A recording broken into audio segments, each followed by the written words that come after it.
Welcome to Pro Baseball Today here on SportsGrid. Happy Sunday to all of you watching out there as the Major League Baseball season, 60 or less games to go. We're almost at the sprint toward the finish line. I'm Craig Mish, along with Tom Vecchio. We got you covered on this 2-hour edition of the show. Thanks so much for tuning in. And certainly over the next week or two, we'll be hot and heavy with the Major League Baseball trade deadline. Seems very murky still. I don't see a lot of difference, Tom, from where we were a week ago. But here we are, and we actually have, had a trade on Saturday, which we'll get to. And then, of course, we'll take a look at the week ahead. Great to be with you here on the show again. Yeah, great to be here. We have a lot to get through. There's a lot of rumors out there. There's a lot of uncertainty of what's going to happen from a team perspective, from a player perspective, from a trade perspective. There's half a dozen teams or more in both leagues within the wild card. There's a lot to kind of sift through as we have been doing over the past few weeks. Yeah, and certainly the big story in baseball the last couple of weeks has been the resurgence of the Boston Red Sox after winning 13 games in a row. An incredible run for them came to an end in a doubleheader earlier this week. It would appear as though the Red Sox are buyers. They make a trade on Saturday to acquire former top prospect Curtis Mead, who once upon a time looked like he was going to be a cornerstone on the Tampa Bay Rays. And, of course, he bounced around a little bit, ended up with the Washington Nationals. And credit to Paul Taboni and their front office staff for getting Mead and really turning him into what you would call at the very worst a utility player. But he's kind of like an everyday player on Washington. He ends up going to Boston, and Connolly Early, a pitcher, goes back into return for the Washington Nationals, and Early's done a really nice job. Young pitcher's made a few starts. He's looked pretty good as well.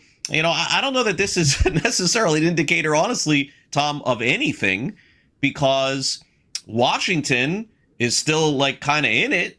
Boston is definitely in it. So it's, a trade that kind of is like, let's help us now and for the future. When you saw this deal happen, how did you analyze it? Yeah, looking at some of the numbers for both Early and Mead, I think that this kind of fits on both sides. The Nats need pitching help, right? They desperately need pitching help, whether it be rotation, specifically bullpen, but they need pitching help overall. I think Mead will fit into the Red Sox lineup nicely. I think he's got some good power that's going to play well in Fenway going over the monster. I do want to say I think there's a good credit to the Nationals. Mead, as we showed there, he was DFA'd by the White Sox. So whatever the Nats and their new front office, as we know that they installed a lot of younger front office members in the offseason, and the hitting coach that they have, they turned him around. They turned him into an asset, and they're getting something back. And that's a good pitcher or a good up-and-coming pitcher. So I see this as a good thing on both sides, really. And I think really, for Boston, it's obvious to me that the Red Sox feel that they're in it and they're going to go for it now, because even just chasing down a wild card spot is something the Red Sox would be interested in. There's been a ton of pressure on Craig Breslow, on Tracy, their manager as well. There's no doubt that they're going to try and get better. There's some rumors about C.J. Abrams and some, I don't know. I mean, for me, the bigger question is Washington here, because Washington on Fangraphs, Tom, and for those of you who want to really get an accurate view as to where things stand for the postseason, just go to Fangraphs playoff odds. I'm now on it every morning this time of the year to see where they stand. Washington's playoff odds, Tom, are slim. They're less than 10%. But I'm not positive how they're going to handle this. I saw a report yesterday, somebody who covers the team, Spencer Nussbaum, saying that they could potentially add some pieces. And again, I'm in the game, okay? We've covered the game forever. And I'm sure that this reporting is accurate. I don't think so, though. I don't think Washington is going to sacrifice, Tom, anything for the future at all. Now, if they take on some money or like an expiring contract, yes, I think that's possible. But why in the world would Washington play for a 3-game road series in Milwaukee or Philadelphia and just kind of put their chips in for a series that, let's be honest, they got no pitching. They have one great pitcher, and he's great. I don't even know if they're going to have him in a week. If I'm the Nats, I could play a little bit for now, but I'm definitely playing toward next year. I think Washington the next 2 years is going to be a contender. Yeah, and that's really what it is. You don't want to hamstring your ability to compete in the coming years, because that's really when they're going to have a chance to do so. You don't want to be giving up what they've built now as a foundation and then just kind of tear some of that down. The idea of giving up C.J. Abrams is crazy to me. Absolutely crazy. They would need all top five of a team's top prospects, in order for you to entertain the idea. Because giving up him, I think, would be an extreme detriment to the team and the direction that they have seemed to turn around pretty quickly. So do not do that. Can they make some minor moves to acquire a player like a Connolly early and bring in another type of pitcher that they can build around or have a piece that they're going to build around? Sure, do that. But make those moves very carefully, because you've built something pretty darn good. You're a season or two ahead of where you need to be. Don't ruin that. It's that simple. For the Red Sox, with some rumors of some other trades, maybe getting a catcher, maybe getting Zach Neto of the Angels. I mean, these are just rumors that are out there, and we're just going to keep talking about them because it's fun to do, but I'm not sure that we're going to have any clarity. Honestly, Tom and I could be back here next Sunday with no clarity. I really feel like that's the way this trade deadline is headed, just because every team is kind of close. But one team that we know is in the postseason, or going to be in the postseason, and they're playing great baseball, that would be the Milwaukee Brewers, Tom.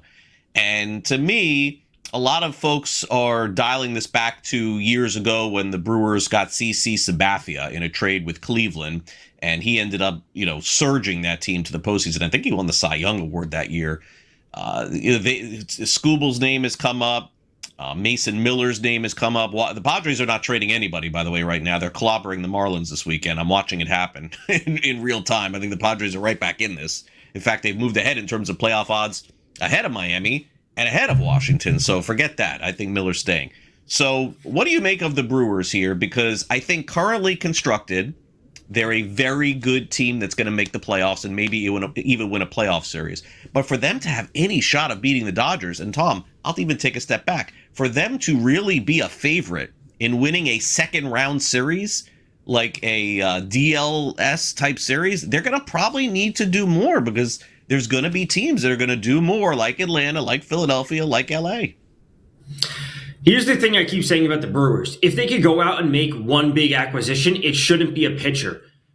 This is the bottom portion of their projected lineup, at least for today. This is just trying to make a clear point. Garrett Mitchell, Gary Sanchez, Luis Lara, Cooper Pratt, Joey Ortiz. Is that a lineup, that bottom portion of the lineup, that's going to compete with the Dodgers in the postseason? The pitching has never been the issue for the Brewers. So the rumor that they want to go out there and get Skubal, yes, he's an awesome player. Yes, he's a difference maker. We know that. That's all set. That's great when it's all said and done. But they need a hitter.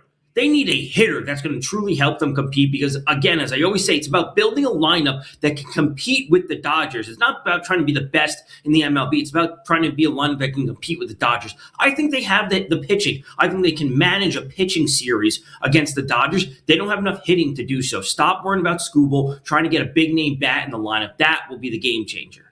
And by the way, if the Brewers played the Dodgers in the NLCS and lost, it would still be a really good season for the Brewers. My concern would be a first-round series Milwaukee just gets handed to it by another team, like a wild card team of some kind. It's possible, because that's just kind of how the Brewers are, kind of like how the Guardians, Tampa Bay, the lower payroll teams, they just get outbought sometimes at the trade deadline. Meanwhile, the White Sox, perhaps, according to several reports, looking to add a catcher. They're in it to win it, fighting with the Cleveland Guardians, also another team that's potentially a year ahead of schedule.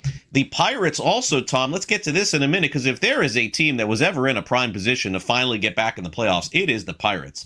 I mean, the Pirates basically just have to outlast the Arizona Diamondbacks. That's not to say Arizona's not good, but St. Louis and Arizona, Miami, Washington, I mean, this is not all that formidable for Pittsburgh.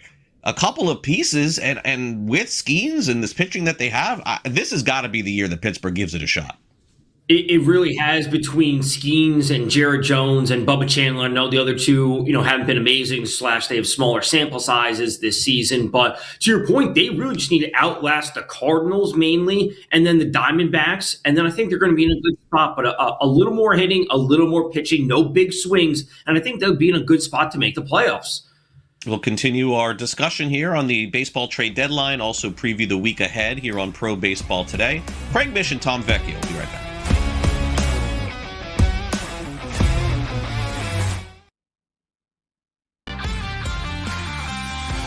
They come in a lot more better prepared to play than, say, we did, having to learn some of the things that that we learned coming into the NFL that we weren't learning in college.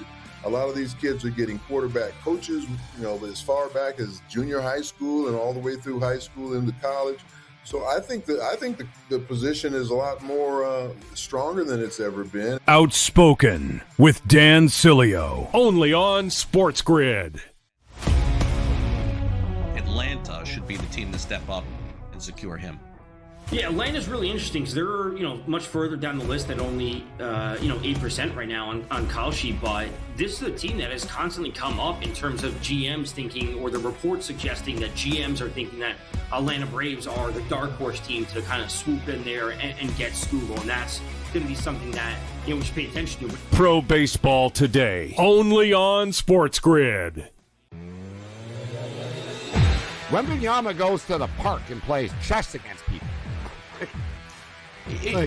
I saw him come in with a book today. Yeah. He walked in with a book, Kevin. He had a bunch of books in his hand. I was thinking to myself, I'm like, he's the only NBA player that actually walks in with a book that actually read it.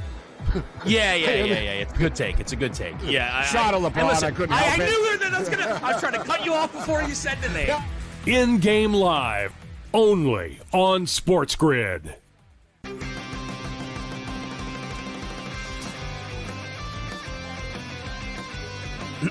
Class is in session.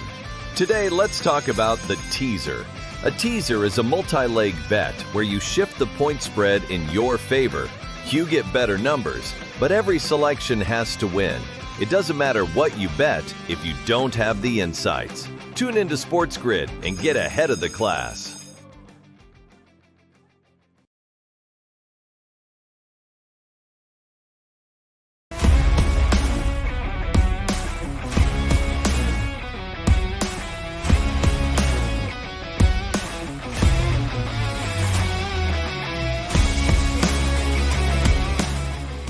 Welcome back to Pro Baseball Today. Now, I will say that I do think there'll be like a trade or two before Tom and I are back here next Sunday ahead of the trade deadline. It's just that the standings are not moving all that much 5-7 days at a time. They're not. And that simple and plain, we kind of know who a few of the playoff teams are going to be, but the wild card, folks, is going to go right down to the end. So that gives credence to teams like the Toronto Blue Jays, who, Tom, have had an awful season. I mean, there's no other way to put it. They're last in baseball in hitting. And that's not going to change with one or two players. But they have a high payroll.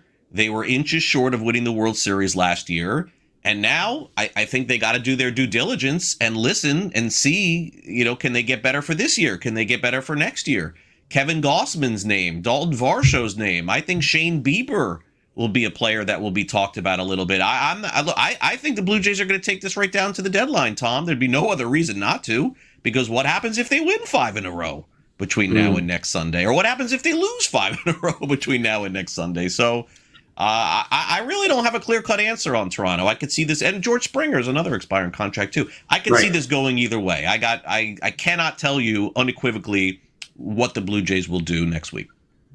Yeah, what we're seeing is that the Blue Jays or any other team, to your point, for the standings not moving, is a team wins 2 of 3. Think, okay, they're going to be moving up the standings, but a team that they're chasing also just won 2 of 3, so therefore nothing changes when it's all said and done. What the Blue Jays have available, and at least according to these rumors, they need to be considering to move those 4 players, and I think they need to move at least 2 of them. That would be Gausman, Varsho, Bieber, and Springer. Move 2 of those 4 players. You're not completely tearing it down for next year. You'll still have a solid core, solid team to build around. You add a few more pieces. You alleviate some salary, whatever it might be. And I think they'll be in a good spot to rebound next year. But where they sit right now, I think it's just a bit too much. And yeah, they could still be 4 games out, as they're 5.5 right now. They could still be 4 games out come next Sunday and still be kind of in the mix and say, oh, do we want to entirely give up?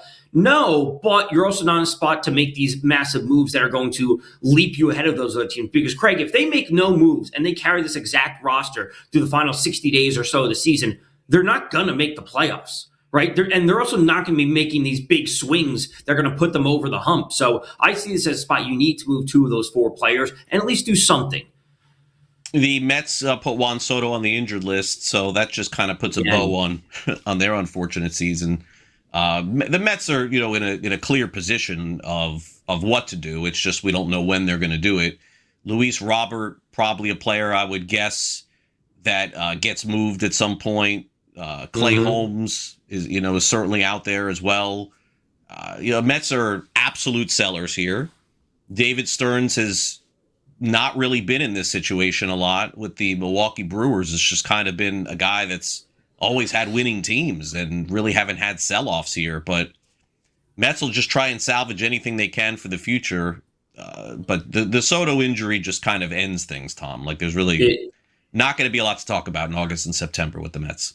Yeah, it's the beginning of the end of the season for them. You're seeing a list of 4, 5, 6 different players that the Mets are potentially looking to move. Let's just get this fire sale started. Like that's what it comes down to. Let's start trading off some of these players, and whether you're getting player to be named later, getting cash considerations, you're getting international signing pool money, whatever it's going to be, you're getting some top prospect, or maybe not even top prospects, but just get these players going, because that will get the ball rolling for the entire trade deadline, which is ultimately what you and I and the fans want to see. So if the Mets just start making a bunch of minor trades, we'll get the market set and start moving players. It's over for them.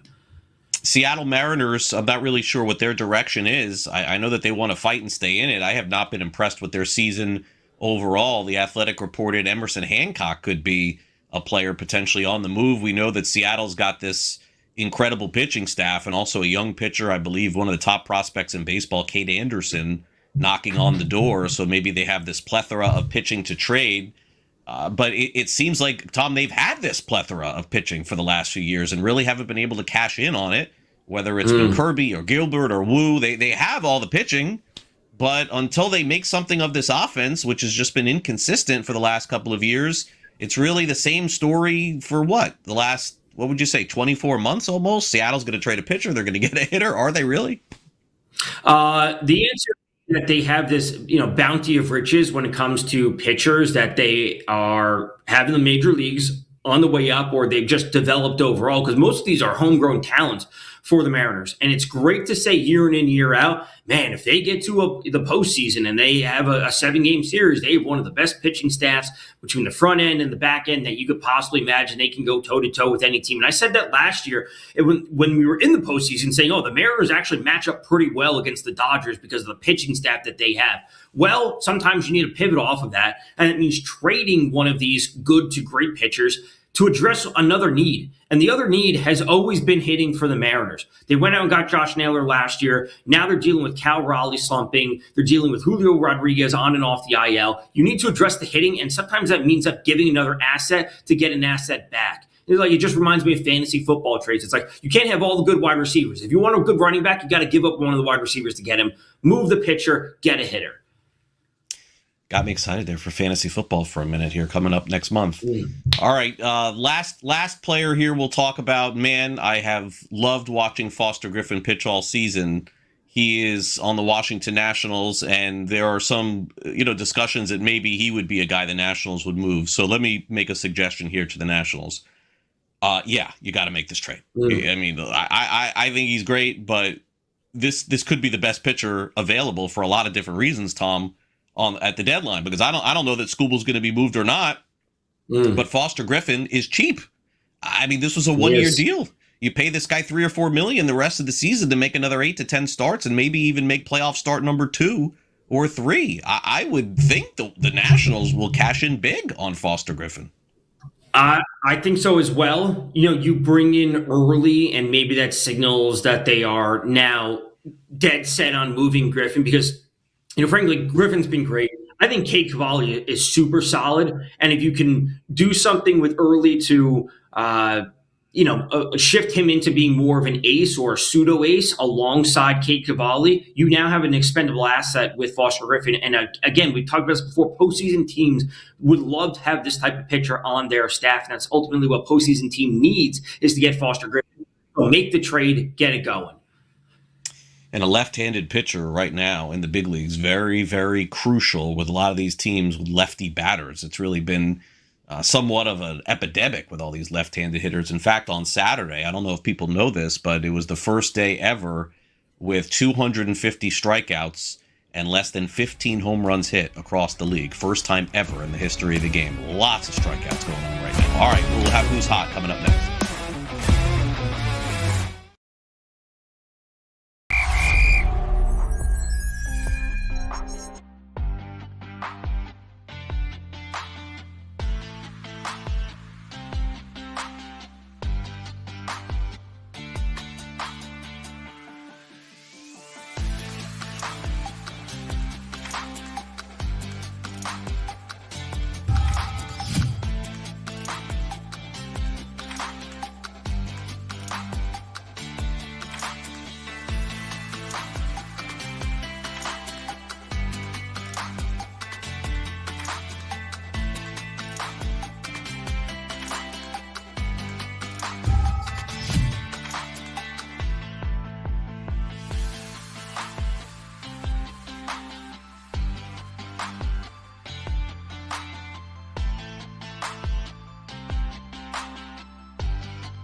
Welcome back to Pro Baseball Today here on SportsGrid. Time to get to who is hot in Major League Baseball. We'll take a look at some recent numbers and also some season numbers. Remember that month of April that Fernando Tatis Jr. couldn't hit a home run to save his you-know-what. He only has 8 on the season, and he's probably only going to end up with 15 or 16 or maybe even less. But he is hot right now. I'm watching him play right now. Not having a great series here this weekend in Miami, but he is hitting 280 now on the year, 747 OPS, so still off his career norms, 8 home runs, 47 runs driven in. I have not seen him go off this weekend, Tom, but certainly the Padres, I think it's fair to say, along with Tatis, I mean, you talk about getting hot at the right time. Padres have, if I'm not mistaken, the most home runs since the All-Star break. And, A.J. Preller, all he wants is for his teams to sort of just be in it so he can make a deal. I think the Padres are going to push and go for this next week.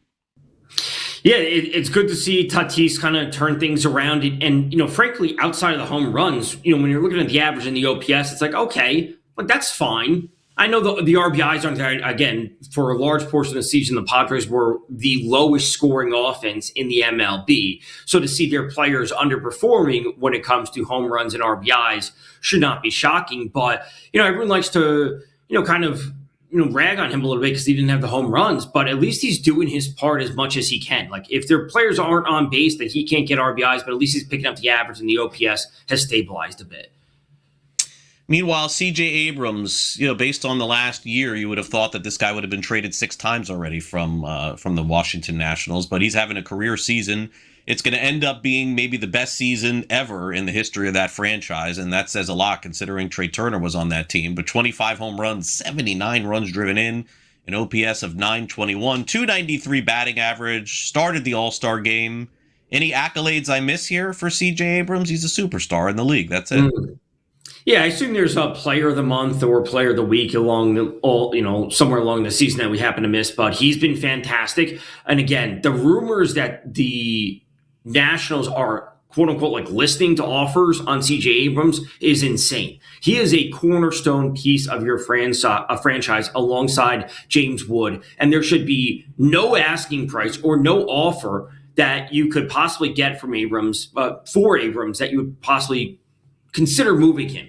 That is something that will destroy the fan base of what they've been through over the past week. Remember, they won a World Series not that long ago, and they have been, on the back burner since. But Abrams was the return for Juan Soto. You can't give up a franchise player, get a prospect back, turn him into a franchise player, and then immediately trade him away before your team has to actually realize any results out of that. That's a horrible decision if they were to do that. Meanwhile, Shane Bieber has put himself in a position if the Blue Jays want to trade him. And this is an easier one to deal, Tom, because you talk about, having to pay somebody $6, $7 million, $8 million for a couple of months. Bieber did this last season. He came alive and then ended up helping the Blue Jays. So if the Blue Jays fell out, I think Bieber would be a very valuable asset. 17 innings pitched, 1.53 earned run average. Let's be clear. This is not the Shane Bieber of 2021 or 2022, okay? It is not. But in a 7-game series, you give the ball to Bieber game 3 or game 4. He's probably going to get you 5-6 innings. And as long as he's healthy, he tends to show up in the big moments. So I don't know which way the Blue Jays are going to go, Tom. But what I know is he's doing a great job putting himself at least into position that teams would look at him. This is a fantastic example of something that should be done. And frankly, if it's not done, I think it's front office malpractice. Bieber has fought back from injuries over the past 2 years or so. He looks good now, right? He is an asset, as you said, that a postseason team would want. He's not going to be your frontline starter, but even if a team were to get him and they were to use him as some type of bullpen role, you have maybe a younger starter that's on fire to end September. Bieber, and then that starter struggles in the postseason. Bieber could come out of the pen, give you 3 or 4 innings, right? And he's done it before. He's had postseason experience. Get him to a postseason bound team for cheap and get an asset back. And I think Bieber has done a fantastic job of positioning himself to do so. They're saying that Tariq Skubal may be his last start with the Tigers. I thought that was silly. He's 100% going to start for the Tigers this week. Why wouldn't he start? They're going to take this right down to the very wire. Are they going to hold him back and not start him on Wednesday? 19 innings pitched, 1.40 earned run average, 26 strikeouts, 3 walks. We hear so many times, Tom, during the deadline, oh, it's his last start. It never ends up being the last start. There's always another one. And his last one, if there is a last one for him, it'll be this week. There's no reason for Detroit to hold him back. Yeah, he's been great. My Dynasty fantasy team thanks him for that. Could use a little bit more out of him. But to say that was his last start last week, I was like, they still have games to play next week. It's not like they have a bye week and they're not going to be playing him. He's going to start one more time to mid to late this upcoming week. And then the trade deadline's on Monday. Then we'll figure it out. Yeah, absolutely. All right, we'll take a quick break here on Pro Baseball Today. We'll talk about some hot teams coming up next as we round out our Sunday edition of the show. So stick with us. We'll be back right after these messages.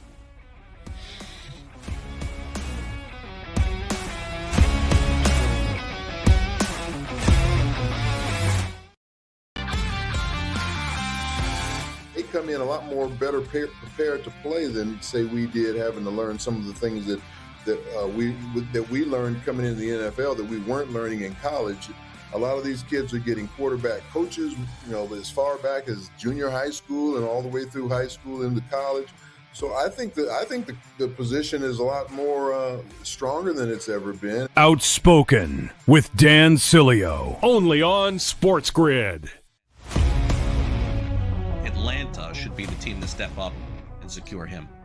Yeah, Atlanta's really interesting because they're much further down the list at only 8% right now on Call Sheet, but this is a team that has constantly come up in terms of GMs thinking, or the reports suggesting that GMs are thinking that Atlanta Braves are the dark horse team to kind of swoop in there and get Skubal, and that's going to be something that we should pay attention to. Pro Baseball Today, only on SportsGrid. Wembanyama goes to the park and plays chess against people. I saw him come in with a book today. Yeah. He walked in with a book, Kevin. He had a bunch of books in his hand. I was thinking to myself, I'm like, he's the only NBA player that actually walks in with a book that actually read it. Yeah. It's a good take. It's a good take. Yeah. Shot of LeBron. Listen, I couldn't help it. I knew that I was trying to cut you off before you said the name. In-game live, only on SportsGrid.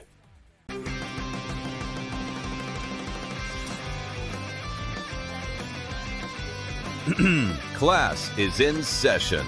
Today, let's talk about the teaser. A teaser is a multi-leg bet where you shift the point spread in your favor. You get better numbers, but every selection has to win. It doesn't matter what you bet if you don't have the insights. Tune into SportsGrid and get ahead of the class.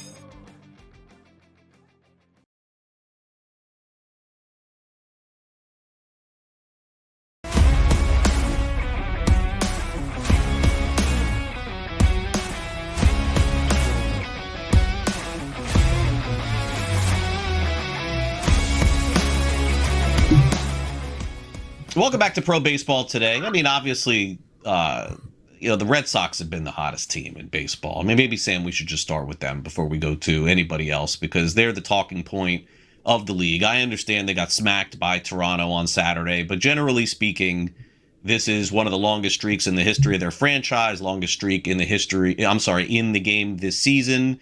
And them making a trade sort of says, let's put our foot down on the pedal, try to go a little bit more in. Eventually, they'll get Ranger Suarez back. I mean, Tom, that's the other thing, too. Without Crochet, without Ranger Suarez, they're getting it done like this. So baseball's such a weird sport, man. How can you predict this sort of stuff? It's impossible. Yeah, you would think at the end of June-ish, before they went on the streak, you're saying, okay, you're under 500. You're missing your ace of Garrett Crochet. You're approaching the All-Star break. It's like, all right, it's just a matter of packing it up and kind of putting on cruise control through the rest of the season. Well, that has obviously changed in a dramatic way in recent weeks where they're going on a massive win streak. They're now making trades to acquire players to help them out. They should be getting some of these players back. I'm not sure about Crochet, but certainly Ranger Suarez. And they're on fire, and they're in a playoff spot, and that's all you could possibly want at this point. The New York Yankees are also playing good baseball, but they're still without Aaron Judge and Giancarlo Stanton. The update on Saturday was that no activity for Stanton, which a week ago I said was a bad sign. It remains a bad sign for him. They're just going to hope he comes back for the postseason. Let's not even try to put it on anything else. They ended up taking 2 out of 3 from Pittsburgh. Their pitching, which has been their calling card all season has been great. Look what they did against Philadelphia Friday and Saturday, 1-0 and 3-1 as well. I mean, dare I say, Tom, the Yankees are going to be built again going into this postseason with counting on a 3-run home run and hoping their starting pitching comes through. It seems like the same recipe for an early exit for the postseason for me, for the Yankees, Tom. I'm sorry to say.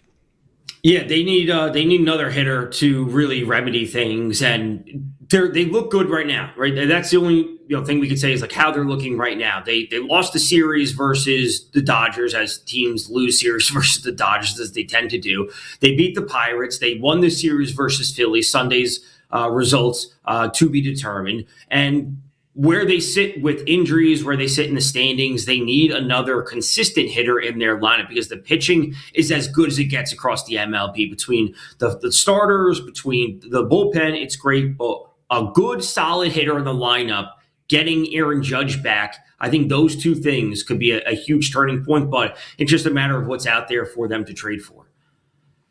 The Arizona Diamondbacks, all week long on my Game Time Decision show, I think we talked about it a little bit last Sunday. This was my lookout team as a sleeper because I don't love them, Tom, but what I do know is that a couple of things. Number one, as we talked about during the week, they are going to play the Rockies and the Giants a lot down the stretch here.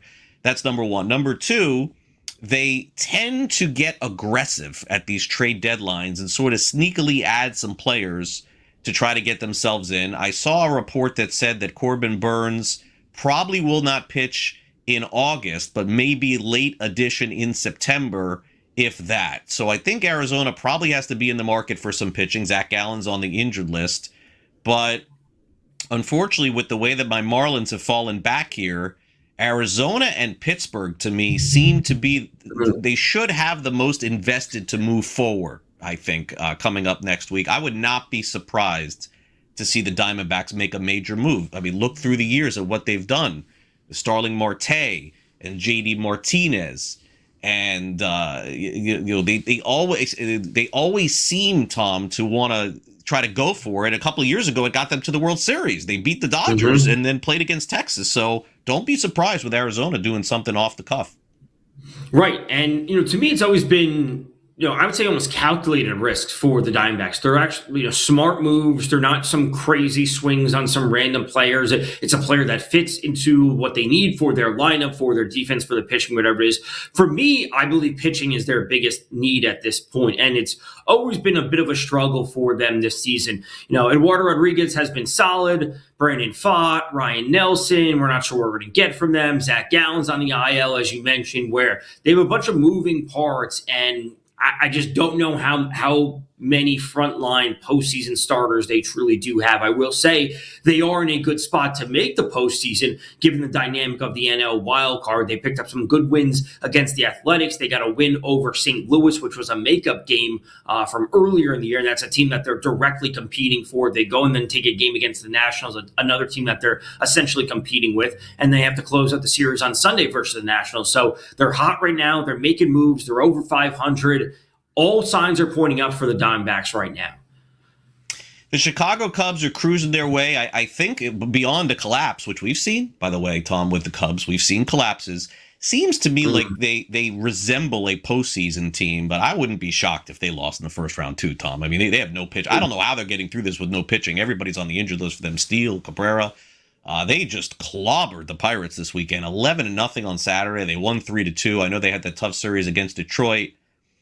Cubs have to, here's the problem, Tom. We're saying the same thing about every team. They need starting pitching. But meanwhile, are you getting any from Colorado? Are you getting any from the A's? There's not a lot to go around. Like, everybody cannot have Foster Griffin. Every team cannot. It's not going to happen. So I don't know which way the Cubs' direction may be just getting their guys healthy for the postseason. That could be it. It's true. We jokingly talked about this, I don't know when it was, 2 weeks ago or last week, when we're saying, listen, when the Cubs are voluntarily trading for Aaron Savale, they really need some pitching help. And granted, it's not like the pitchers have been bad. It's just they've been dealing with so many injuries that they need to get healthy bodies out there. And again, I will continue to talk about the Royals having two good pitching assets, and I'm not sure if they want to move them, Craig. Maybe you have more insight to this. But Seth Lugo and Michael Wacha are guys that can eat innings, are guys that are veterans that have experience. And to me, that's the kind of pitcher, a ground ball pitcher in cooler weather in the postseason and Wrigley Field in Chicago. Those are guys that I think fit the mold of kind of what the Cubs need. You need healthy bodies, and they actually fit what the Cubs are looking for. Baltimore Orioles are another perplexing bunch here because it seems to me that they have enough talent to hang around, but man, this is a team that I don't know how they get to the postseason with 2 or 3 starting pitchers, Tom. You tell me. They have sort of been playing up and down a little bit. Remember that horrible year that they had last year? They actually played pretty well in the second half of the season, have kind of continued that this year. We know they have Pete Alonso and Gunnar Henderson and enough offense to get them through, but do they have enough pitching here down the stretch? It feels like the Orioles next week do very little. Maybe they're like a hold team to kind of see if they can get hot in the last couple months. Yeah, with the amount of prospects that they've had and brought up and have been good, have been great, haven't come to fruition, they've always been in a spot where it almost seems like they're gun shy to trade away their prospects because of the way that Gunnar Henderson came up and exploded onto the scene. They say, okay, we have 4 more of these prospects. What if they all turn into Gunnar Henderson-esque players? Then we're going to have a loaded team of emerging superstars, and then we'll always be in the postseason. But sometimes you need to be willing to trade away one of those up-and-coming players in order to acquire something that you need right now. And I believe it was 2 years ago with the Orioles where they were looking at Jackson Holiday coming up or right on the cusp and saying, listen, if they could trade him, they could have gotten a pitcher that really pushed them over the edge. And they never did so. So it always seems like they're trying to play catch up and they need another pitcher, but you got to be willing to move an asset to get an asset. Yeah, they did for Burns, and then Burns left in free agency. Right. That's been the dynamic. White Sox to me, I don't know where we're headed here with them. Houston, all of a sudden, by the way, is getting hot here. So I don't think Houston has anything, Tom, to go deep into the postseason, but they do have the very best player on the planet in Yordan Alvarez, who you just can't get out these days. Like, he is incredible. Their offense is really good, but I digress. We're hitting the White Sox here. By the way, Sam, why are the Astros on this list? And they win every game this week? Anyway. We'll get to the Astros, but yeah, the White Sox they're fine. But again, it's a team that I think is ahead of schedule, and they need to make moves in order to solidify that spot in what is a wide open AL Central. So if you're struggling against the Astros, it's like, are they really a team that's going to be competing? Yeah, probably not. Probably not. All right, let's do this. We got to take a quick break. We'll come back and wrap up this hour next here on Pro Baseball Today.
Welcome back to Pro Baseball Today here on SportsGrid. Now we've come to the most difficult point of the show, officially. Okay, let me take a deep breath. I've been on the sidelines this weekend, and I've seen it up close and personal. I don't know what is going on here, but the Marlins have now lost, going into Sunday, 11 games in a row. This is a lot. losing those games to Houston. I mean, look at this, Tom. 5-3, 5-2, 4-2. Now, yesterday got bad late, but I can't figure this out. Tom, like, I'm at the games. Every game is close. It's not like they're getting hammered. Like, remember when the A's lost 9 in a row or 10 in a row? They were losing like 100-2 in every game. And you're like, yeah, that makes sense. They fired the pitching coach.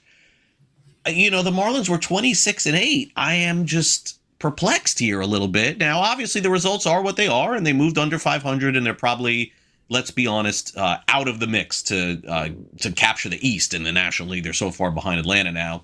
And the wild card, they would have to go on this wild run here just to stay in it at this point. So I don't know if you're seeing anything different than me, but I'm literally on the sidelines during the games, and I'm scratching my head. I'm like, how did this happen? How did they go from so good to scuffling so much? A part of me wants to say that, losing streak like this becomes it takes on a life of its own, where they were super hot right before the All-Star break. Then they get swept by the Guardians leading into the All-Star break. And then you come out of it and then you haven't won.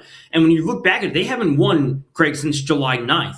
So because of the All-Star break, I think it seems so long ago, and it seems like they've been losing for so long that it takes on a life of its own. And the same thing can be said about the Red Sox winning streak, right? Like it's like, how are we going to beat this team that's won 12 in a row? It's like, well, how do we lose to a team that's won this, or lost this many in a row, I should say. But to your point is, they're not out of these games. It's not like they're getting blown out. So if they're losing by a run, maybe 2 runs, okay, maybe it's just a bloop and a blast that puts the opposing team ahead or whatever it is. I see this as, I don't want to say a blip in the radar because we are approaching August, but a 5-game win streak could turn things around just because the NL wild card is completely up for grabs right now.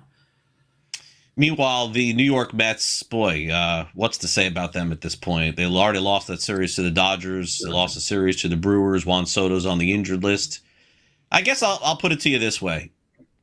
Would you say the Mets will lose over or under 90 games? 90 games this season. What would you say? If we get to 90, why not? I think they can. But there has to be some record for a team that has that high of a payroll to lose 90 games is an abject failure, top to bottom. I know they dealt with injuries, but I would say pushing 90 is an extreme outcome for them. I don't know, Tom. I think you got to look at the standings right now and extrapolate them for the next 2 months. They're going to get close to 90 losses, I think.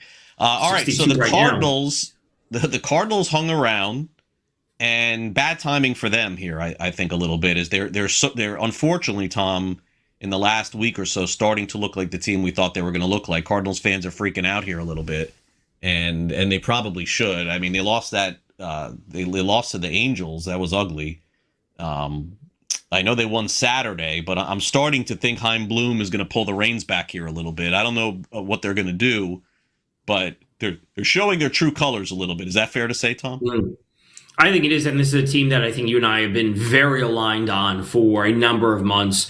And when you struggle coming out of the All-Star break in a series versus the Diamondbacks, I thought they were going to get back on track versus the Angels. That didn't happen. Then they had the makeup game, and now they're losing to a division opponent. When it rains, it pours, it seems like, for the Cardinals. And this is finally the turning point where the other shoe is dropped, and this is where the bottom falls out. And this is where we truly see them struggle and regress to the team that you and I thought they would be the whole season. Blue Jays finally got that win Saturday. It could have been the end, by the way, for them. If they would have lost that game to the Red Sox and lost that series, Tom, I think that's it. I think, is it fair to say that today's game, and again, whenever you're watching this show, the game may be completed because we do replay the game. Maybe Sunday's game is it, Tom. Like if they lose to the Red Sox on Sunday, I think they look at it and say, all right, we just lost to the Rays. We just lost to the Red Sox. What are we doing here? Like, could be it. It's very true. Like it's great to see Dylan Cease go out there and be the Cy Young candidate that he truly is, and he had an unbelievable performance on Saturday with the strikeouts and a complete game and all these sorts of things. But like that's the only thing that they can have to hold their hat on this season. Coming off a near World Series win, it has been a horrible season for them. They've dealt with injuries, and if they lose this series, I don't know who they play this upcoming week off the top of my head. Just to be clear, I don't know who they play of these next, but it can't be looking up, right? They're going to be against teams that are in the wild card race because there's so many teams in the AL wild card race that they can't be losing those series because the end is here for them. We're going to play Washington in this upcoming week. That's a team they're going to lose to. Probably so. Probably. It's tough, man. I don't know. Blue Jays have a tough. I mean, you go to a World Series and the next year you're trading at the deadline. It doesn't seem right. Okay, the A's, they'll trade whatever's not tied down. But I will say that they looked better against Minnesota this weekend than they've looked recently. They fired their pitching coach, Tom, and then they got blasted immediately after that. So I don't think it had anything to do with him. This is just an impossible environment to pitch in. I know they played against Arizona. Those games were in Arizona, and they still got clobbered, too. They gave up 23 runs in 3 games, playing a little bit better here against Minnesota. I don't know what the A's do, Tom. This is going to be tough. I hope when they move into the new park, it's just not like Sacramento. But for the time being, the A's are just going to have to, as they say, wear it. And if you're a starting pitcher and you're signing a free agent contract with the A's, you sort of have to be wary that it could crush your career. I'm sorry to say. Yeah, a handful of injuries, namely losing Nick Kurtz. When you lose an AL MVP candidate and your pitching is already that bad and your offense now takes a step back, you were in spots that you could possibly win games 8-6 just because you have the offense to do so, especially when Langoliers is hitting hot and Soderstrom is there and Jacob Wilson is back and all these sorts of things. But when you lose the top flight hitting and your pitching also starts to struggle and starts to deal with some injuries, JT Ginn is on the IL, that is really where we see this fall out in a big way. And granted, they haven't been that bad against Minnesota, but that's not saying a whole lot. No, Minnesota shouldn't be going anywhere. And I think Minnesota could be a team that separates themselves on the losing end over the next week, maybe the Cardinals too. I do think in the next week a couple of teams will fall back. I do think that. I just think that to get extreme clarity on this in the next 24, 48 hours is almost impossible. All right, coming up next, the latest on Shohei Ohtani when we return.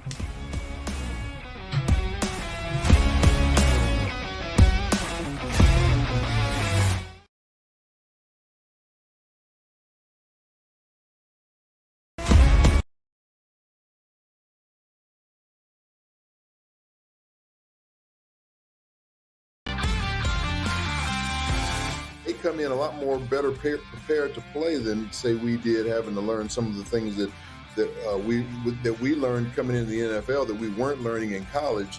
A lot of these kids are getting quarterback coaches, as far back as junior high school and all the way through high school into college. So I think the position is a lot more stronger than it's ever been. Outspoken with Dan Cilio, only on SportsGrid. Atlanta should be the team to step up and secure him. Yeah, Atlanta's really interesting because they're much further down the list at only 8% right now on Kyle sheet. But this is a team that has constantly come up in terms of GMs thinking, or the reports suggesting that GMs are thinking that Atlanta Braves are the dark horse team to kind of swoop in there and get Skubal, and that's going to be something that we should pay attention to. Pro Baseball Today, only on SportsGrid. Wembanyama goes to the park and plays chess against people. I saw him come in with a book today. Yeah. He walked in with a book, Kevin. He had a bunch of books in his hand. I was thinking to myself, I'm like, he's the only NBA player that actually walks in with a book that actually read it. Yeah. It's a good take. Yeah. Shot of LeBron. Listen, I couldn't help it. I knew that I was trying to cut you off before you said the name. In-game live, only on SportsGrid.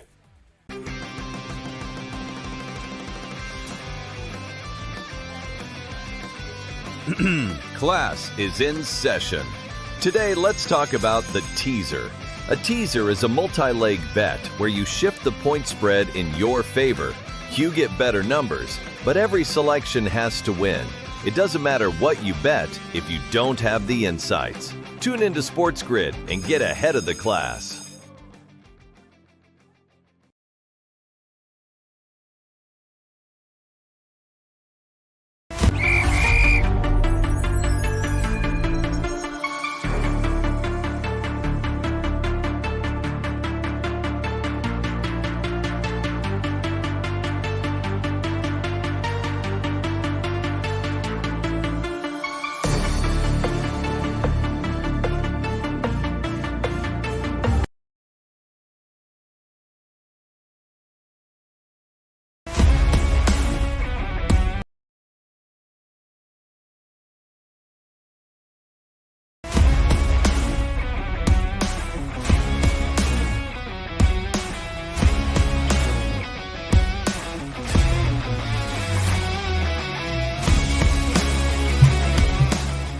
The National League MVP probably still Shohei Ohtani's if he doesn't pitch another inning, honestly, this season. Still no one in the history of baseball is doing what he's doing.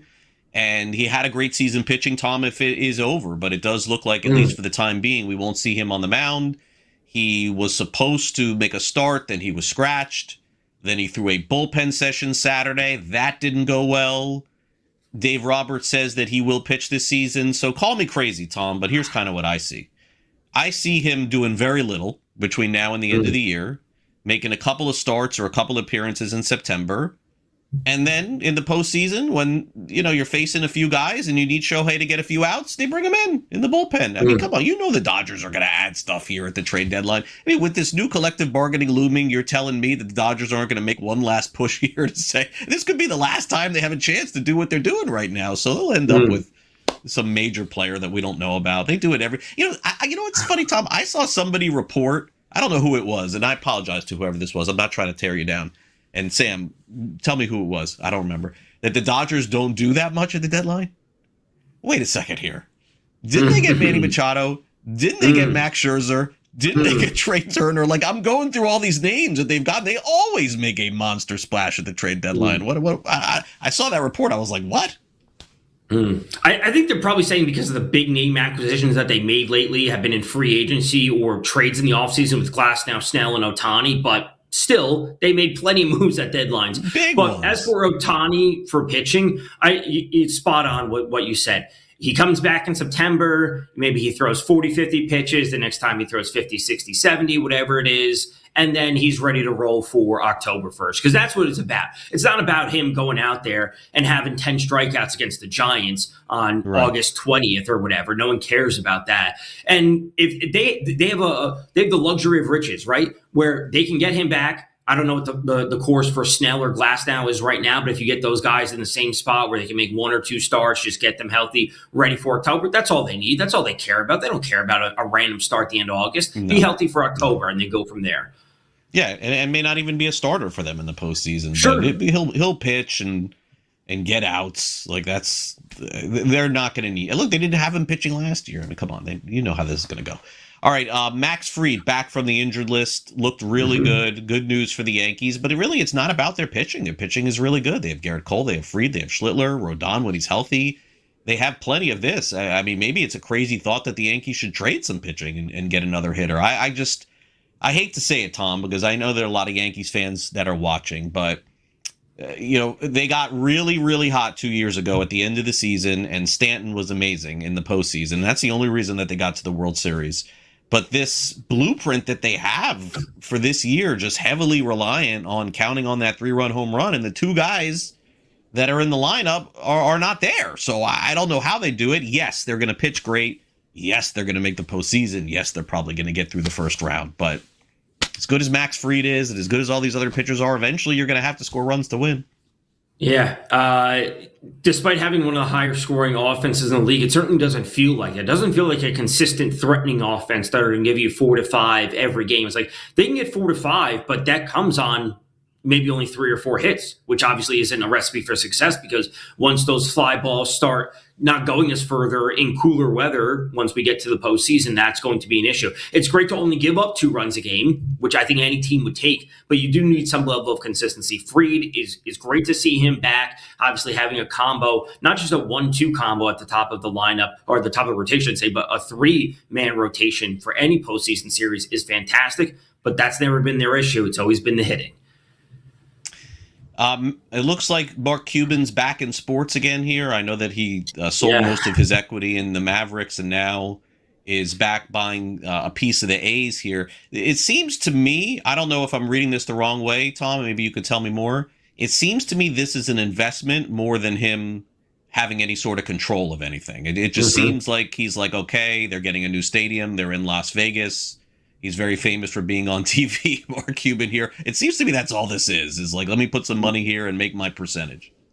Yeah, I think that this is a growth thing for him, where he's just going to get in. He's not going to be a He's not going to be making player moves as he was in the NBA, which is a sport that he knew, intimately well. But they're going to be moving. There's upside for this franchise. I think that's what it comes down to. There's upside for this franchise moving to a new stadium, moving to a bigger market, having what could be an AL MVP candidate year in, year out with Nick Kurtz. And he just wants a piece of that. I think it's that simple. Probably so. And that does it for our first hour here of Pro Baseball Today. But you're in luck because we have another hour to go. So make sure you stick around with us, Tom Vecchio and Craig Mish. In fact, the Major League Baseball trade deadline is less than 10 days away. So we'll have information covered on that for you and also preview the week ahead. Can the Red Sox keep it going? Certainly they've got the good schedule in front of them. We'll preview them all when we return next. So stick around. More Pro Baseball Today coming up right after this quick break right here on SportsGrid.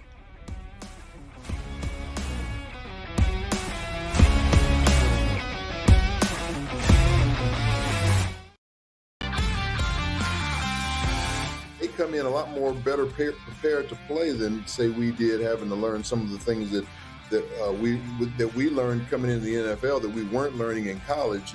A lot of these kids are getting quarterback coaches, as far back as junior high school and all the way through high school into college. So I think the position is a lot more stronger than it's ever been. Outspoken with Dan Cilio, only on SportsGrid. Atlanta should be the team to step up and secure him.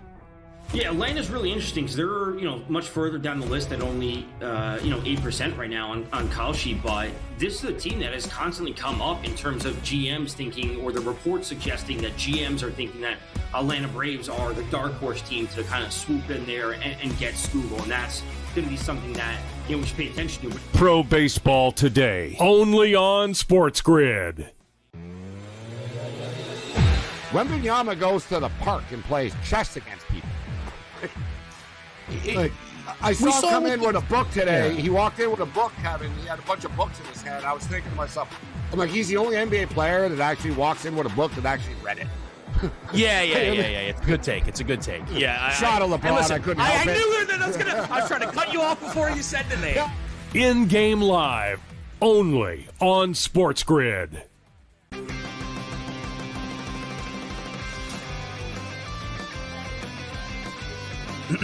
Class is in session.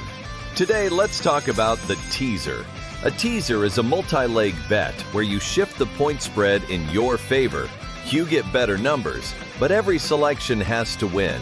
It doesn't matter what you bet if you don't have the insights. Tune into SportsGrid and get ahead of the class.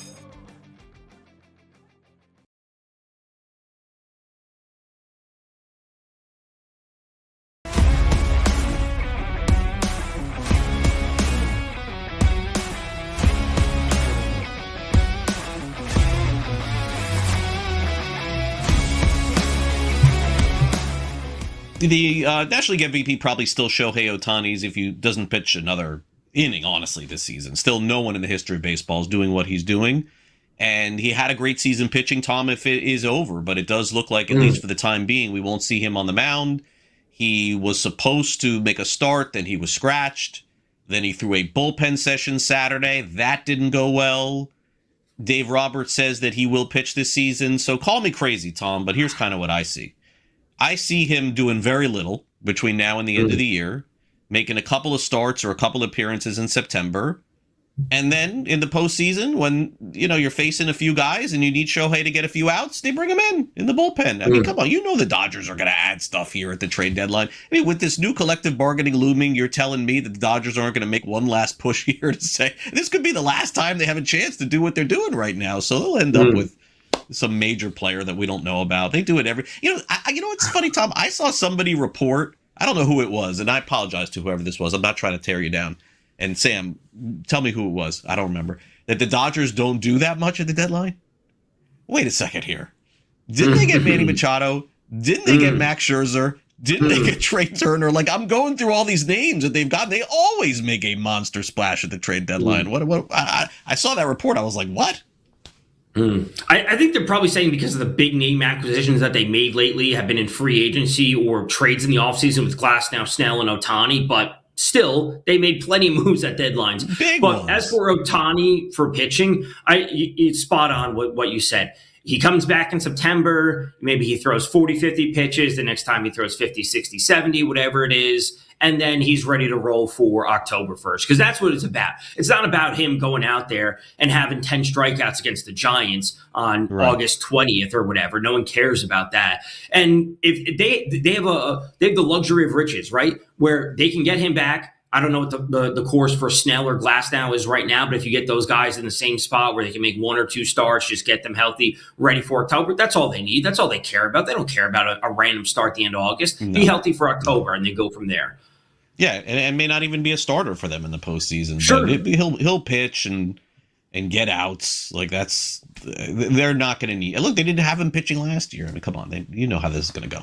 All right, Max Fried back from the injured list, looked really good. Good news for the Yankees, but it's not about their pitching. Their pitching is really good. They have Garrett Cole, they have Fried, they have Schlittler, Rodon when he's healthy. They have plenty of this. I mean, maybe it's a crazy thought that the Yankees should trade some pitching and get another hitter. I hate to say it, Tom, because I know there are a lot of Yankees fans that are watching, but they got really, really hot 2 years ago at the end of the season, and Stanton was amazing in the postseason. That's the only reason that they got to the World Series. But this blueprint that they have for this year, just heavily reliant on counting on that 3-run home run, and the 2 guys that are in the lineup are not there. So I don't know how they do it. Yes, they're going to pitch great. Yes, they're going to make the postseason. Yes, they're probably going to get through the first round. But as good as Max Fried is, and as good as all these other pitchers are, eventually you're going to have to score runs to win. Yeah.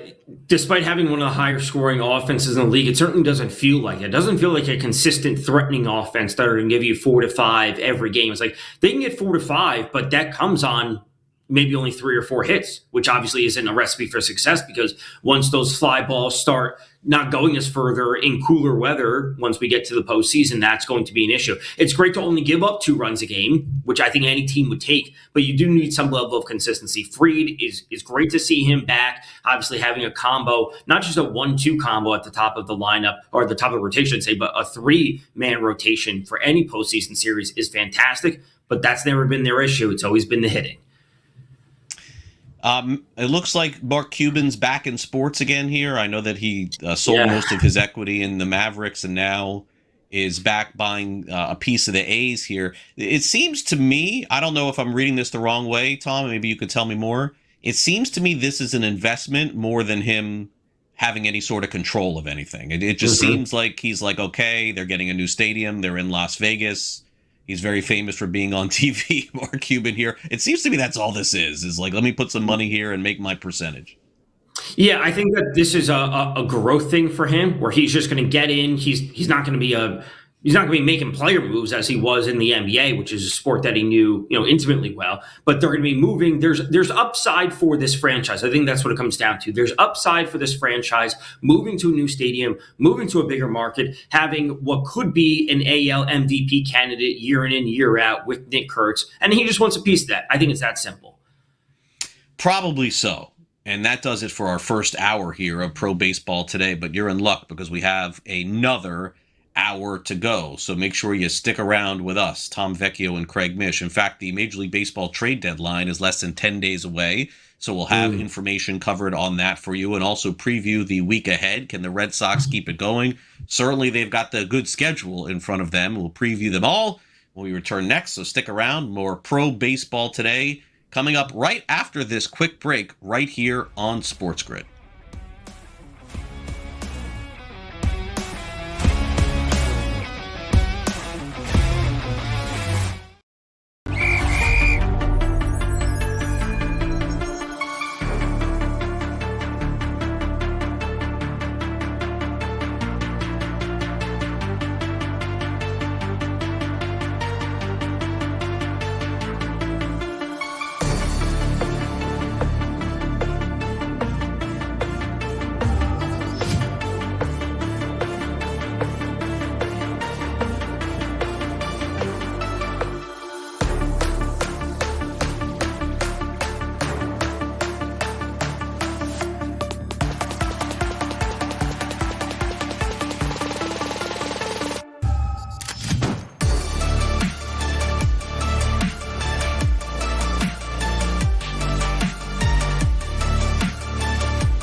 come in a lot more better prepared to play than, say, we did, having to learn some of the things that we learned coming into the NFL that we weren't learning in college.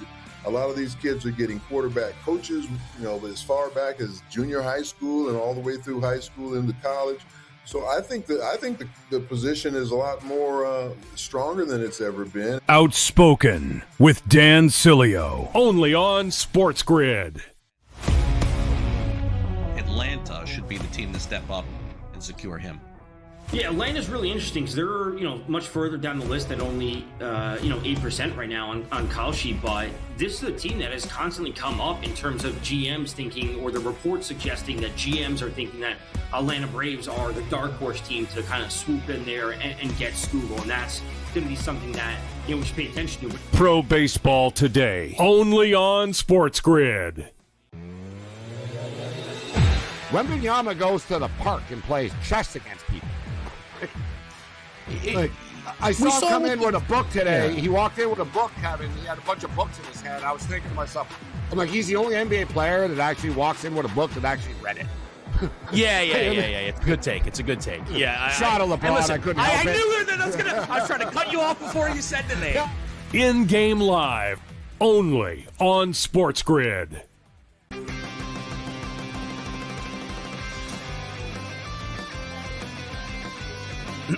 Class is in session.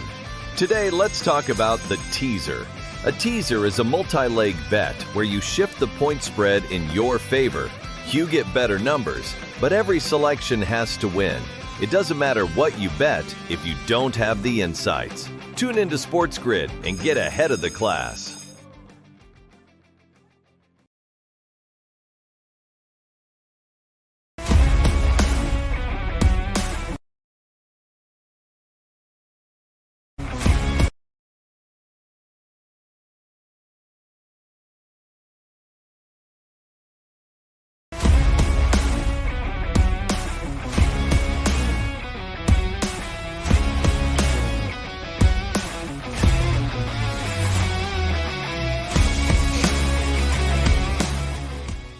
The Mets have been having to endear life without Francisco Lindor, and now it's having to be without Juan Soto as they welcome the Atlanta Braves to town this week. The Braves are making a playoff push, and the Mets are looking at golf plans for October. You look at the Mets starters this week, not formidable at all. Braves, certainly with Chris Sale, that's a big matchup for him, and an easy one, it would appear on paper on Tuesday. Hard to say that one team is going to sweep another, because it is baseball and you never know, but Mets' intentions are just completely different than the Braves right now, Tom. It really is. And, the Braves certainly haven't been the team that they were to start the season, but this is a series that they should be looking to sweep. They should be looking to put the pedal down, go, all out to win this series, because this is a series that they don't want to look back on and say, oh, we gave up 2 games in some wonkiness that baseball can bring. As your point, it's tough to sweep any team, but they should be looking to come in here and sweep all 3 games, get on, turned in the right direction for the Braves and move to the end of the season on a high note and go from there. Just sweep the Mets and move on. I will be on pre and post game this week for Phillies and Marlins, and I'm hoping for better results than the ones this weekend, but I'm looking at it here and I'm seeing Wheeler and Luzardo facing off with Miami this week.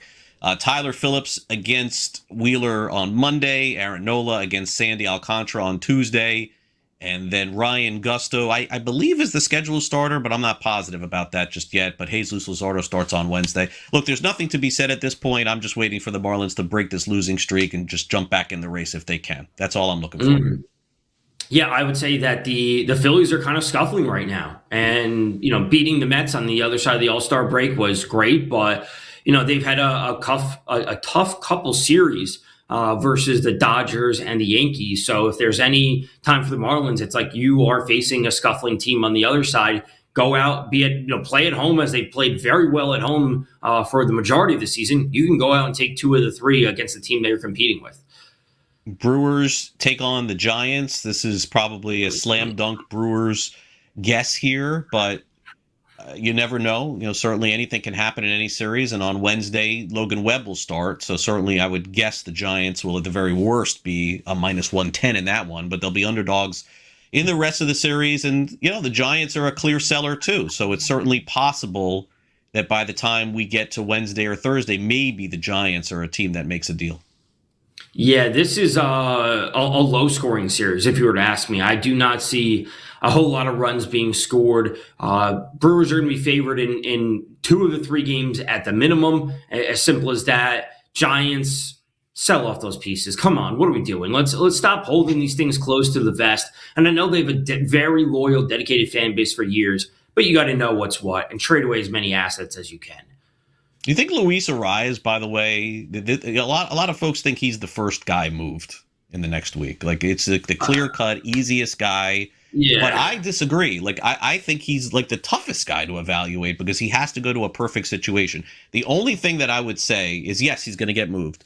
But in his defense, this season in particular, Ron Washington, who's their infield coach, has done a great job with him. All of a sudden, he's become a plus defender again at second base. Now, I don't know if other teams are going to view it that way, and that makes him a first baseman or DH only. So I don't know why everyone is saying that he's the first to go when he really needs the perfect situation.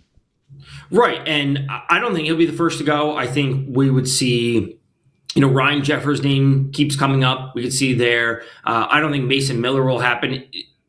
Definitely not first, if at all. That's not going to happen. It's not going to be a screwball. Arise feels like the player that a team would need, but to your point, it needs to be the right fit, I think, after a team makes another move. So they're going to bring in something else to address a major need, and then they're going to be like, okay, we can still make this other move, but we have to have the right pieces to do so, and it's going to be another minor leaguer shifted to the Giants. You know what's funny? I could see Arise going back to San Diego. I could see that. Yeah. I could see them taking play some first base. Yeah, I could see them taking him back on. Okay, so here is a potential wild card showdown this week between the Diamondbacks and Pirates. And a look on paper here, you've got Eduardo Rodriguez, who was an all-star, having a great year, Merrill Kelly, Brandon Pfaadt. And for the Pirates is Bubba Chandler, Mitch Keller, and Jared Jones. This is probably, I know it's not the sexiest matchup of the week, Tom, but this could be a vital series for both teams.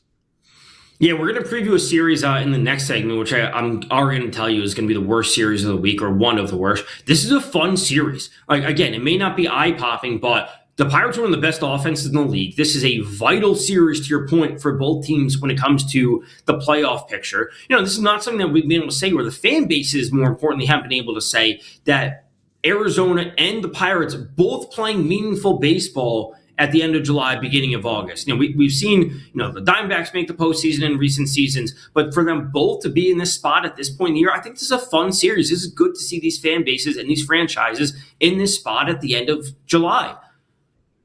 How fortunate are the Padres here to get hot at the right time and then get the Rockies here at home? The Padres, by the way, had a 10-day road swing here that's coming to an end in South Florida, and then they get to go home and play the Rockies here, and they got King on the mound. Wow, what an advantage they'll have as they start the series on Tuesday, Tom. Padres are back here. They're back. They're right in the mix again. Yeah, an odd 2-game series that we're getting in the middle of the week. This is going to be, for the Padres, but after that, they play a 4-game series against the Giants. So, you said if the Padres, if there's any time for them to continue to push, it's 6 straight games against inferior opponents, 2 against the Rockies, 4 against the Giants. You got to be looking to take 4 of those games if you're the 4 of those games, 4 of those 6 games next week for the Padres if they're going to be pushing into the NL wild card. And it's a pretty good set of teams to do so. Let's take a look at the Texas Rangers taking on the Tampa Bay Rays. This is a playoff preview potentially here. Rocker against Griffin Jacks, Mackenzie Gore against Ian Seymour, and then Nate Eovaldi, Shane McClanahan. One of the better matchups of the week in baseball. Yeah, this is one of the fun ones because the Rangers are starting to get hot. They played really well in this most recent series against the Mariners. The Rays are just an absolute machine when they're at home. They constantly win games. But this is a proving point for the Rangers. This is not a proving point for the Rays. This is a big series for the Rangers. Can they truly compete in the AL, the top of the best teams there? We'll take a break and come back and preview the Mariners and Dodgers, and then Tom's favorite, the Royals and Twins. I have a feeling I know where he's headed there. That's a juicy one. You're watching Pro Baseball today here on SportsGrid on this Sunday. Don't go away. We'll be back with more baseball discussion, taking a look at the week ahead in Major League Baseball, then our prediction markets coming up soon as well. More to come here on SportsGrid right after this quick timeout. Stay with us. We'll be right back after this.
What's going on? Welcome back to Pro Baseball today, right here on SportsGrid. Craig Mish had to step out. I'm Tom Vecchio. We're going to be rolling through a few more series we need to preview for the upcoming week. We got a few more prediction markets we're going to hit on, and then just a couple quick storylines to end things out. So let's turn to what is a very important series for one team, and that would be the Seattle Mariners visiting the Los Angeles Dodgers, a series where the Mariners really need to get 2 out of 3. And it's not something that many teams can do, which is take 2 out of 3 for the Dodgers. But after a couple losses versus the Rangers in their most recent series, the Sunday results to be determined, and the Astros surging right now in the AL West, it has left the Mariners searching for some wins and falling a bit further behind in the standings, also combined with the fact that the Red Sox have been super hot, that this pushes the Mariners down when it comes to the AL wild card overall. So looking at the pitching matchups for this one, Emerson Hancock, as we talked about before with Craig, that his name is apparently in some trade conversations, Luis Castillo and Bryce Miller. This is going to be a tough matchup. A tough series overall, because we can say that Eric Lauer and Roki Sasaki certainly haven't been the top tier pitchers, but it's not as if Luis Castillo has been the former ace of himself. So yes, the Dodgers are going to be favored in every one of these series, but if the Mariners cannot take 2 out of 3, I think it might be curtains for them in this season, because the Astros are surging, although it may be some smoke and mirrors. The Rangers are surging and winning games, and the AL wildcard dynamic is just a bit too much to overcome if you're not consistently winning games. Next up, a series which I joked about earlier in the show, which has no consequence for really anything, would be the Kansas City Royals at the Minnesota Twins. The only thing that this series has any amount of results that we could possibly draw from draw from would be players that are going to be being traded. Seth Lugo, I mentioned before, Michael Wacha for the Kansas City Royals. We know that we're seeing Joe Ryan's name constantly involved in trade talks, and along with Ryan Jeffers, the catcher for the Twins. Are these going to be the players that are going to be traded from their respective teams? We see this one, Bailey Ober, Seth Lugo. I will say, Taj Bradley for the Twins has been pretty darn good as of late. So credit to him, credit to the Twins pitching staff. They traded for him last year. They're certainly getting something out of him, and he looks good. Zebby Matthews, Randy Dobnik, and Noah Cameron for the Royals. This is, again, an inconsequential series when it's all said and done outside of the players that are going to be potentially being traded. So we shouldn't be too excited about this series. I would say, in all honesty, this is not a series that you should be actively looking to bet. The only thing I'll be paying attention to would be the over in this series. If I'm looking at something, if there's a lot of wind in Minnesota, it is a good hitter's park up there at Target Field. Based on how bad the Royals bullpen is overall, there's a chance that we're going to be getting a lot of overs if the hitting weather and the temperature can, play a part in that. And I think that's going to be something I'm going to be paying attention to. So when it comes to the Twins Royals, take absolutely no part of that. We talked about it before. The two series that I'm going to be keeping an eye on this week overall is going to be one, Red Sox Athletics. Can the Red Sox continue their surge up? Oh, so speaking of the Athletics, as we're getting breaking news as we're doing this show right now, Shea Langoliers, the Athletics all-star catcher, who has been involved in trade conversations, apparently has a torn meniscus per Jeff Passons, just tweeted Passon a few minutes ago, has a torn meniscus and could miss the remainder of the year. So that effectively takes him off the trade market. Now, he is unbelievable. It makes sense for them to not trade him. Also makes sense for a team not to trade for Langoliers. And, his name was out there connected for a few teams, but this does impact the Athletics lineup overall. So this does also deplete the catcher market in terms of who's available for other teams. We see Langoliers out there, or was out there. That's not going to be, or he's definitely not going to be traded at this point. Adley Rutschman, Hunter Goodman. The reports for Hunter Goodman is that the Rockies wanted an astronomical price. And I understand that he is very, very good, but paying a very, very high price for a catcher seems a bit too much for me. I think the answer for a lot of teams is going to be Ryan Jeffers. So we're getting breaking news on the show. Langoliers, torn meniscus, likely to miss the remainder of the year for the Athletics. I think that's a wrap on their season overall. They're still going to give up a ton of runs. They're still going to score some runs here or there, but a big blow to their offense and likely to miss the rest of 2026, also taking his name off the trade block. So we wrapped up that. We will be back for more prediction markets, looking at players and their potential next teams. They could be staying on their same teams when it's all said and done. And then we'll take a look at a couple of storylines to wrap up the show. Pro baseball today, right here on SportsGrid. Craig Mish had to step out, do his duties for the Marlins on the sideline. I'm Tom Vecchio. We'll be back after this.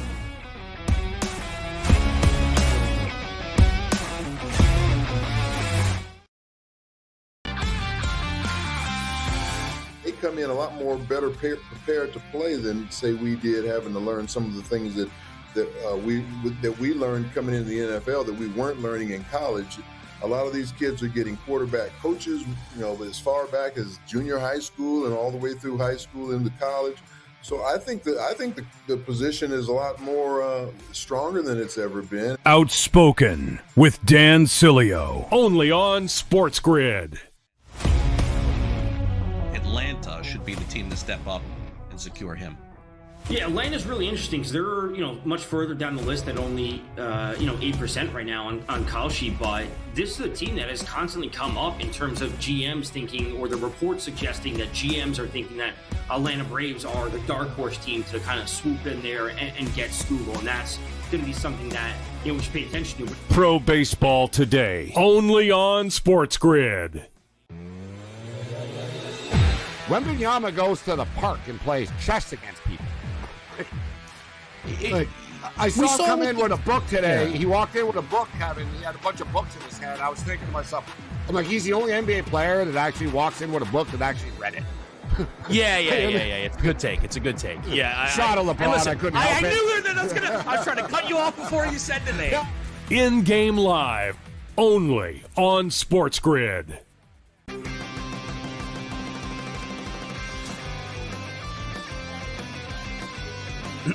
Class is in session.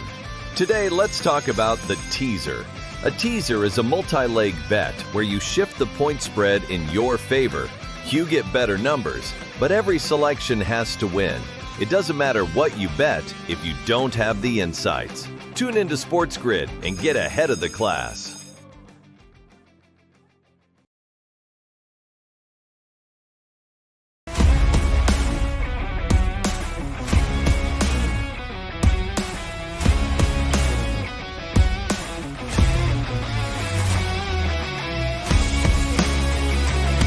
Welcome back to Pro Baseball Today here on SportsGrid. Time for us to take a look at prediction markets and dive into some of the award winners. Remember, in prediction markets, it's about investing. You don't necessarily have to pick the winner.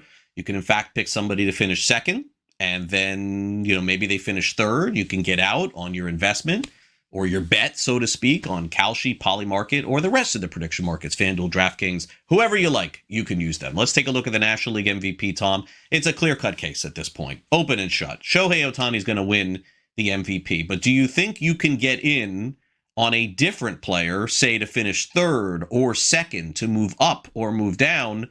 Ohtani has moved down ever so slightly just because he's not pitching nearly as much, but cooler heads will prevail at the end of the season. With the way that this guy has pitched in the first half, and he's hit all season long, we got to just find somebody else that we could take a look at here.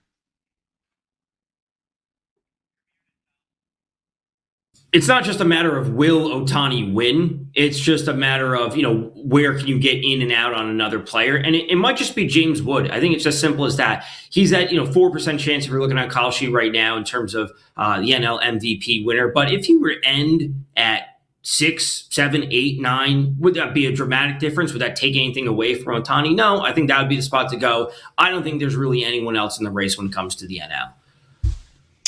And there is no one in the race when it comes to the AL either, Tom, because we're on the verge of potentially getting another Triple Crown winner in Yordan Alvarez. He's been the very best hitter in baseball this season, and virtually all of the tickets are in on him at 93%. So it's just a matter of, can Ben Rice jump up to second? Is that possible? Can Caminero gain some steam a little bit? This is just not a great market. By the way, both MVP markets seemingly decided before we even get to August. That's rare.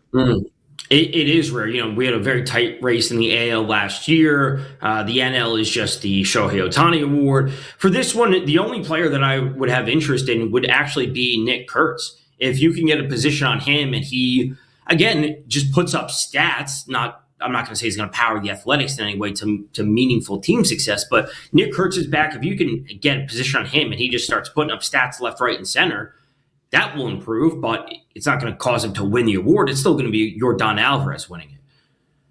American League Cy Young Award winner is very tight. So this is one that you may be able to get in on a second place and win. Schlittler, Cease, some other names out there too, Tom. This is just yet to be determined. This is going to be a close race right down to the finish. It really is. Schlittler was fantastic against the Phillies the other day, and then Dylan Cease is saying anything you can do, I can do better, and he puts up an unbelievable performance against the Red Sox. And the answer in this market might be Sonny Gray. And again, we're not looking for a winner here. We're looking for a player. Can you get in on Sonny Gray when he's down at 2%? And in a week or 2 weeks, if he climbs up to 5 or 6%. Boom, you got your spot right there. I think that would be the answer. I'm not looking at Skubal. I'm not looking at Logan Gilbert. I think Sonny Gray is an interesting option right now. The reliever of the year, it's really interesting that Louis Varland is having such a good year for Toronto, but man, Cade Smith is so tempting here on Cleveland, Tom. Like, this guy seems like he comes in and saves every game for the Cleveland Guardians. So to me, there's a little bit of a push for me there. I wonder if Cade Smith is the one to jump ahead. You don't generally see a guy like Varland having this kind of year. No, I would actually be looking to sell Louis Varland. We always talk about who do you want to buy into. I'd be looking to sell Louis Varland at this point, just because His success has been great, but I'm also worried about how many more opportunities he's going to have given the dynamic of where the Blue Jays sit in the standings. We've heard some rumors that they may be wanting to trade Jeff Hoffman, and it could open up a lot of opportunities for Louis Varland, but there's also nothing pushing the Blue Jays to continuously have out a great player when they're fighting for nothing when it's all said and done. Pro Baseball Today's wins leader. It's kind of funny that the Brewers have a relief pitcher that's in this because they play so many close games late, and then they come back and win. So Aaron Ashby's actually on the list here. But Ashby has not pitched well the last month or so. I don't know if folks are following this that closely. He's taken a step back. But Yoshinobu Yamamoto, to me, I know he's the leader in terms on Kalshi here. And there's a reason why, Tom. He's getting deep into games, maybe deeper than any starter outside of Alcantara in Major League Baseball. If the Dodgers are leading in the 7th, Yamamoto's taking the ball in the 8th. And we saw the other day sometimes in the 9th, too. Yeah, he's been unbelievable. And what we saw from him in the postseason last year is just really scratching the surface. There's not many players on this list that I truly have interest in. It's not going to be Ashby. I can't possibly do that. Mizorowski for the Brewers as well. I don't have interest in that because I think they're going to be scaling back his innings. As he's already missed a start here. Is he going to miss another start here or there if they're sitting comfortably in the NL Central? Chris Sanchez is the only other player you could conceivably make an argument for, but I just don't think that there's a good enough chance that he actually gets there. So it might be wrapped up for Yamamoto at this point. National League Cy Young Award winner, boy, Mizorowski has really taken control over this one. It was funny that Sanchez had such a great May. We thought it was a guarantee that he was going to be the guy. But look, there's a different way, Tom, as we've talked about playing this stuff with these guys. Sanchez starts Sunday night against the Yankees. That could be a game changer for him. If he has a great start, they're being very careful with Mizorowski, as you mentioned. I still think this is TBD. Oh, I think it's TBD. I think the 65 percent chance for Mizorowski and 11 for Chris Sanchez, I think that's a bit too much. If we were talking if we were here a month from now, we're talking about the end of August, leading into September, we're going to have X amount more starts for each of those pitchers in between now and then. I think that would give us a clear idea. But when we're talking about 60 some odd days left in the season, I think this is a bit much at this point. I would be looking to, again, sell Mizorowski, and I still think he could win the award, but it's a bit much right now.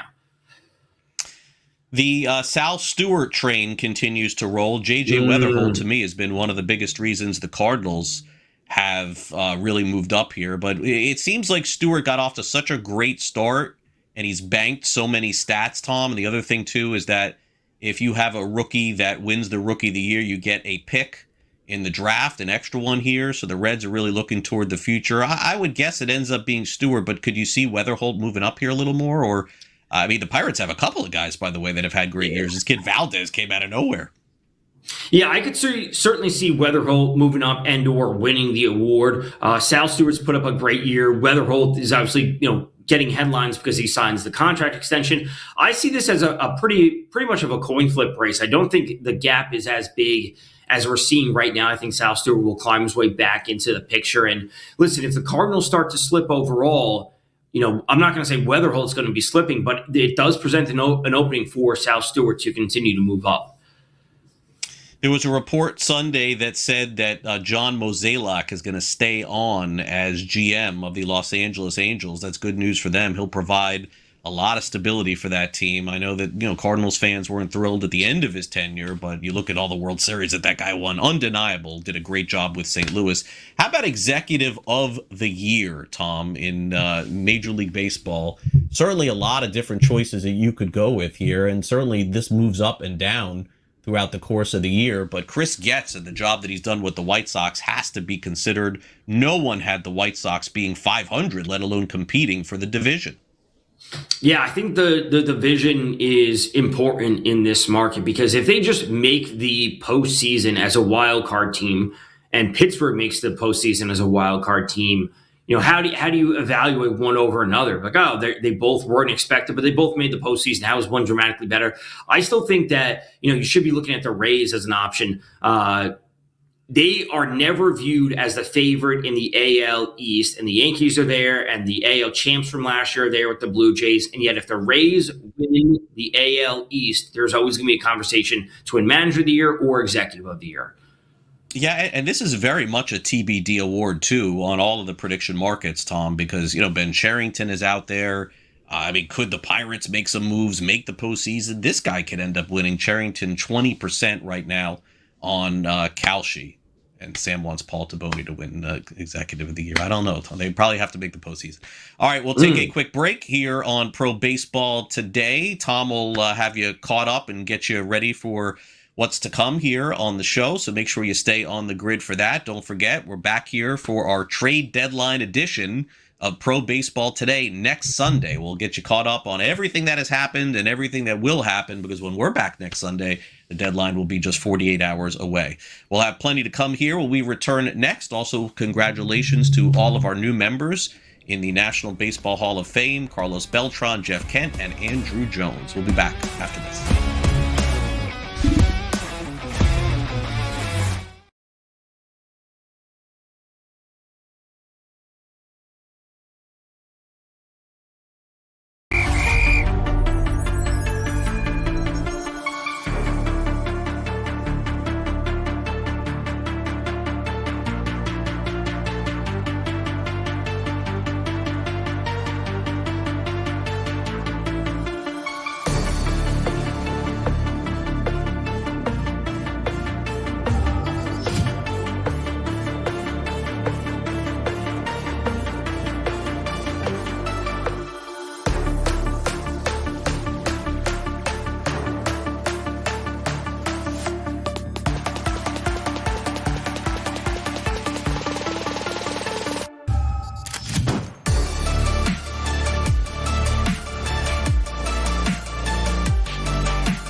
We're back right here on Pro Baseball Today on SportsGrid. My name is Tom Vecchio. We're jumping back into some prediction markets, and just want to set this up. We're going to be looking at specific players, and the market would be their next team, and the specifications for this and the house rules. And be sure wherever you're doing your shopping, you look at these. Some have specific dates listed. The overall blanket rule for this one is their next team come opening day, the de facto opening day that's set for late March 2027. So that's next year. So it's not, will he be traded this year? Will he be traded at the trade deadline? Will he be playing on a different team come September 1st? It is about March of next season.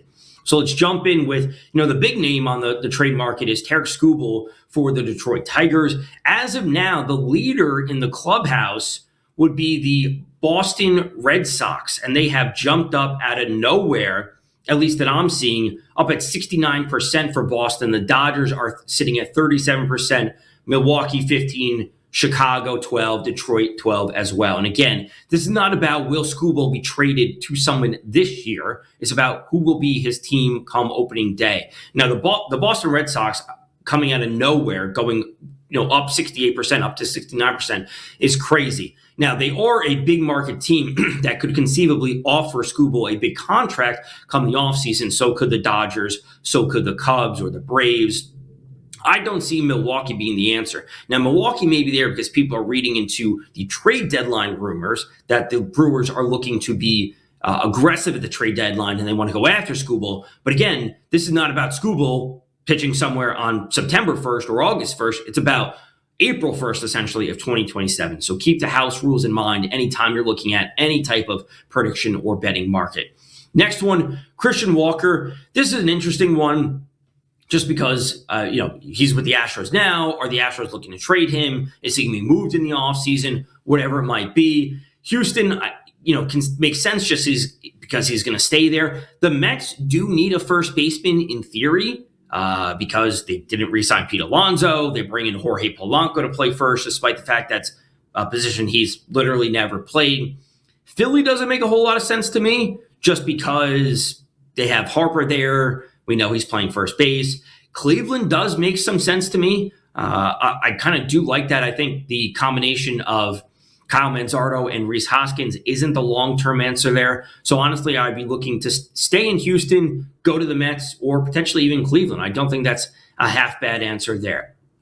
Next up, let's turn to Aroldis Chapman for the Boston Red Sox. Their closer has put together an unbelievable season. Again, who will be his next team? It's possible that the Red Sox have some success this year and they just want to retain him, just knowing how good he has been, knowing that he has plenty of postseason experience, whether it be good or bad. But there aren't many teams that truly, every team needs a high-end closer. We know that. But the teams on this list, Boston, Philly, San Diego, as of now, 2 of those 3 teams don't need a high-end closer. I guess you could put Boston there because they have Chapman. And the Padres, if they don't trade Mason Miller, they have Mason Miller. They don't need Chapman. And the Phillies have Durant, so you don't need another high-end closer there. So this market seems rather uninteresting to me. I think Boston would be the safe answer right now. Just, hey, he stays with them for the foreseeable future, and it's as easy as that.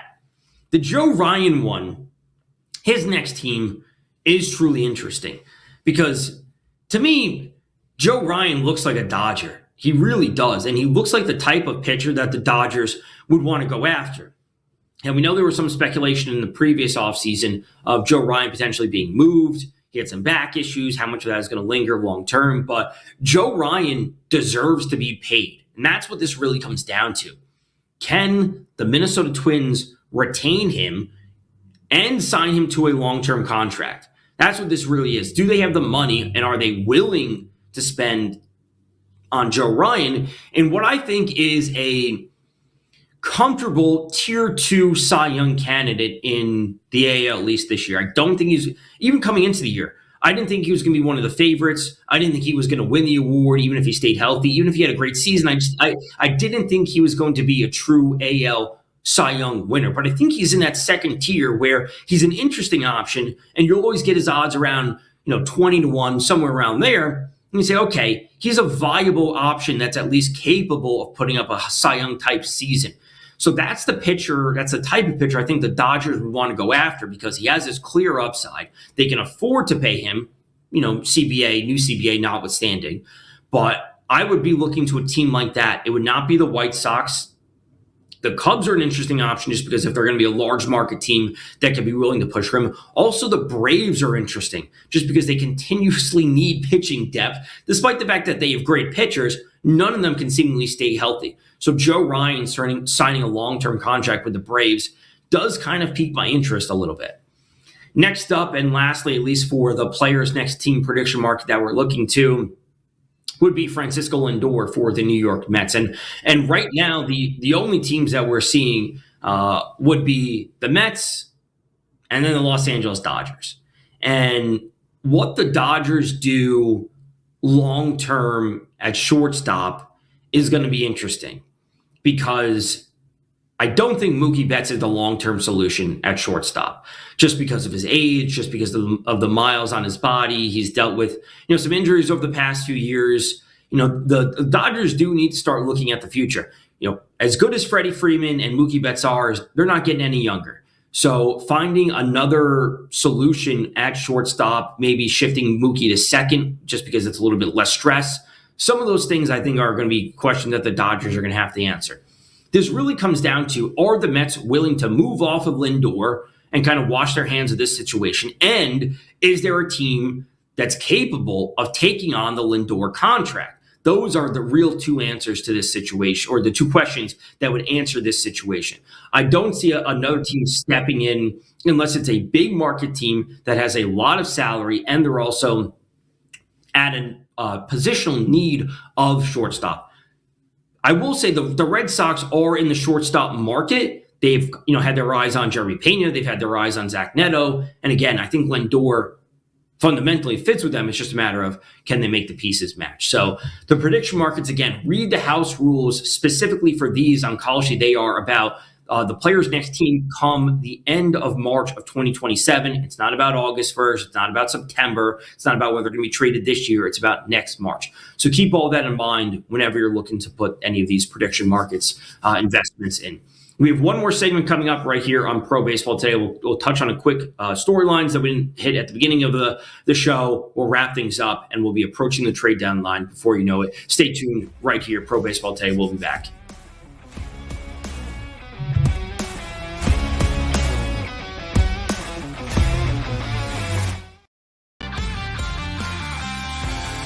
Come in a lot more better prepared to play than say we did, having to learn some of the things that we learned coming into the NFL that we weren't learning in college. A lot of these kids are getting quarterback coaches, as far back as junior high school and all the way through high school into college. So I think the position is a lot more stronger than it's ever been. Outspoken with Dan Cilio, only on SportsGrid. Atlanta should be the team to step up and secure him. Yeah, Atlanta's really interesting because they're much further down the list at only 8% right now on Kalshi, but this is a team that has constantly come up in terms of GMs thinking, or the reports suggesting that GMs are thinking that Atlanta Braves are the dark horse team to kind of swoop in there and get Skubal, and that's going to be something that we should pay attention to. Pro Baseball Today, only on SportsGrid. Wembanyama goes to the park and plays chess against people. I saw him come in with a book today. Yeah. He walked in with a book, Kevin. He had a bunch of books in his hand. I was thinking to myself, I'm like, he's the only NBA player that actually walks in with a book that actually read it. Yeah. It's a good take. Yeah. Shot of LeBron. Listen, I couldn't help I it. knew that I was trying to cut you off before you said the name. In-game live, only on SportsGrid.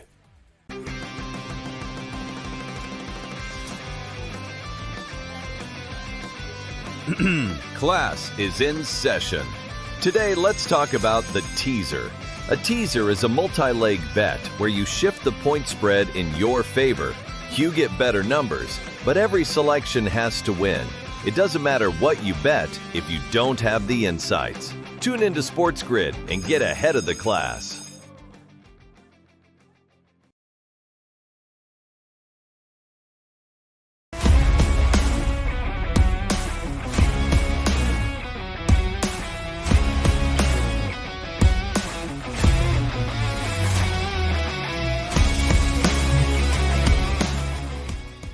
We're back right here, Pro Baseball Today on SportsGrid. I'm Tom Vecchio. We got a couple more storylines to touch on that we didn't get to at the beginning portion of the show. Let's start off with the Dodgers. They plan to activate Edwin Diaz on Wednesday and Kike Hernandez on Tuesday. Kike Hernandez came back, I believe it was literally only for 1 or 2 games. I think he had a home run in that game as well, but this has been I would say somewhat of a historic player for the Dodgers, a good utility player, can play multiple positions, has plenty of postseason success and experience, someone that they, of course, want to add to their roster, and the fans love him, so that's great. Edwin Diaz obviously has been dealing with the injuries, has also been dealing with the MLB investigation of illegal cockfighting rings, so there's a lot going on when it comes to Edwin Diaz, but getting him obviously into the back end of the bullpen and getting him up to speed, ready for October 1st. These are 2 good things for the Dodgers. If you are backing the Dodgers in any capacity, win total, NL pennant, to win the World Series, any of those things, these are good things that you want to see if you are some type of ticket holder on the Dodgers. Diaz expected back on Wednesday. Kike Hernandez expected back on Tuesday. Next up, the Juan Soto news. The Mets placed him on the IL again. And given where the Mets are in the season, where they're season is completely over except for the end date. The initial estimations for Soto is that he's going to miss 4 to 6 weeks with a calf strain. If I remember correctly, this is not his first calf strain of the season. To me, this just is a shut him down for the rest of the year type of situation. 4 to 6 weeks, the amount of money you have invested in him, where the Mets sit in the standings, there is no reason to have Juan Soto out there. Bring up another player out of the minor leagues and get him some plate appearances. Stop worrying about service time. Get a player that's going to be useful to the Mets in the coming years and get him some plate appearances at the major league level. It's not going to be a smooth ride, but who cares? The Mets are completely out of it. So Soto, not just out for 4 to 6 weeks. The next announcement the Mets should be saying is that they're shutting him down for the rest of the year. That's the only answer to this situation. Shut him down for the rest of the year. He's already missed enough time. Lindor's missed enough time. Run out the end of the season and get some young players some run out there. That's what I see happening. So a variety of storylines that we've seen. And again, we had breaking news just a segment or two ago that Jeff Passan of ESPN tweeted that Shea Langoliers, the catcher for the Athletics, has a torn meniscus and is likely to miss the rest of the season. So there's plenty going on across the MLB between the Dodgers continuously making improvements to their roster, bringing players back, being all in on potentially getting Skubal, the Mets having another injured star that they're going to have to sit down for X amount more time, or injuries that impact the trade market. And if we can bring up that list of catchers, Sam, for that were expected or not to be traded, it really puts things in a tough spot for teams that are looking for catchers. Langoliers now off that list. The asking price for Hunter Goodman, at least what's being reported, was astronomical. And I'm not sure a team like the White Sox, who are looking to get a catcher because of the Kyle Teel injury. We got to remember, Kyle Teel was hurt at the beginning of the season. He missed some time. I think the asking price is going to be too high for any of these catchers. Ryan Jeffers is apparently the only catcher that could be traded. But again, getting a catcher and spending high assets for a position like catcher just seems, again, it's a bridge too far for me to give up big assets to get that type of player back. Now, listen, if you could have one of these players under contract and have control of him for a number of years, that might be a bit of a different story. But I don't see too many teams going all in. To get a Ryan Jeffers, I think all it's going to take is some type of prospect in AAA. I think you can get him back for that. I think that would be about it. So we have 10 days until the trade deadline. 10 days, 11 days, 9 days, whatever it is, 10 days until the trade deadline for the MLB. Over this time, we're going to see a number of rumors here or there. And I think this is a fun time of the season because this is where you can start to get into futures markets for teams to win the AL, win the NL, make the playoffs, wherever it is. Try to get into those markets before moves happen. That's what I always personally like to do. I know a lot of people like to sit back and wait and see where all the chips land before they actually get some action in. But I always like to try and be a step ahead of things. And then also, as we come to the end of the season, I'll start to look to the playoff exact outcomes, which is one of my favorite markets to bet as we get to the end of the season. Instead of looking to, let's just say, potentially the Dodgers to win the NL, I'll be looking to the Dodgers to beat the Phillies in the NL championship, or the Dodgers to beat the Brewers, wherever it might be, just so we get a little bit more value and bigger numbers. And granted, we need exact outcomes for those things to happen, but as we close down the season, we'll have a better idea of where those teams are going to be landing. So a lot going on to end the MLB season. Trade deadline in 10 days. There's injuries happening left and right. We'll still see some major call-ups, hopefully, which is always exciting. But that does it for today. Pro Baseball Today right here on SportsGrid. We'll be back next week as we are one day closer to the trade deadline next Sunday. Stay tuned. We'll be back then.